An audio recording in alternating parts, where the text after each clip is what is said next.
আপনারা যারা আইসিডিএসের জন্য ফ্রি ক্লাস চাইছিলেন তাদের সুবিধার্থে এই চ্যানেলটিতে সমস্ত রকম পরীক্ষার জন্য ফ্রি ক্লাস করানো হয়।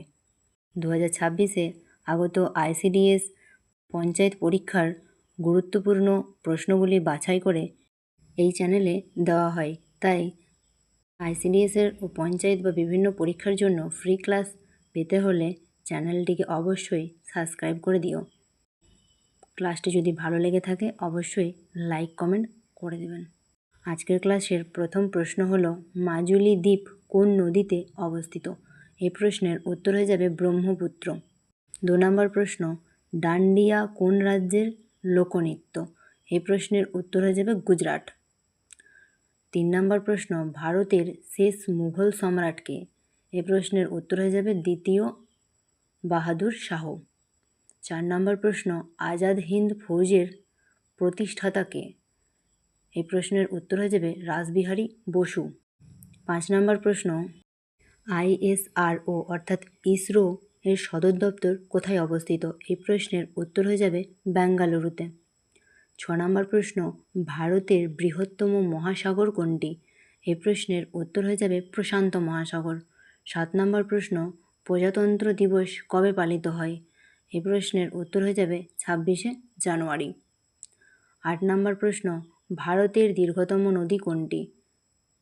এই প্রশ্নের উত্তর হয়ে যাবে গঙ্গা নদী। 9 নম্বর প্রশ্ন ভিনিগার কোন অ্যাসিড থাকে অর্থাৎ ভিনিগারে কোন অ্যাসিড থাকে? এই প্রশ্নের উত্তর কী হবে না অ্যাসিটিক অ্যাসিড থাকে। 10 নম্বর প্রশ্ন আঙুরে কোন অ্যাসিড থাকে? এই প্রশ্নের উত্তর হয়ে যাবে টার্টারিক অ্যাসিড।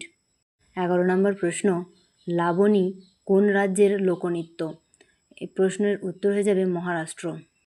কোনটি কোন রাজ্যের লোকনৃত্য শাস্ত্রীয় নৃত্য? অবশ্যই এই প্রশ্নগুলি পরীক্ষার আগে ভালো করে দেখে যেও, কারণ এই প্রশ্নগুলি একটা না একটা কমন আসবেই। আজকের ক্লাসের 12 নম্বর প্রশ্ন হলো দিল্লি চলো স্লোগানটি কার? তো এই প্রশ্নের উত্তর কী হবে না নেতাজি সুভাষচন্দ্র বসু। 13 নম্বর প্রশ্ন অসহযোগ আন্দোলন কে শুরু করেছিলেন? এই প্রশ্নের উত্তর কী হবে না মহাত্মা গান্ধী। 14 নম্বর প্রশ্ন ইনকিলাব জিন্দাবাদ স্লোগানটি কার? এই প্রশ্নের উত্তর কী হবে না ভগৎ সিংয়ের।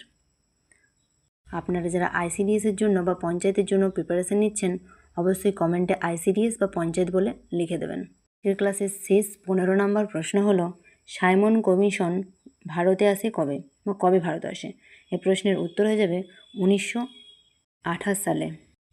আপনাদের যদি এই ক্লাসে কোনো কিছু বুঝতে অসুবিধা হয়ে থাকে তাহলে অবশ্যই কমেন্টে জানাবেন, তাহলে আমি পরবর্তী ক্লাসে সেই জিনিসটি বুঝিয়ে দেওয়ার চেষ্টা করব। আজকের ক্লাস এখানেই শেষ। ধন্যবাদ।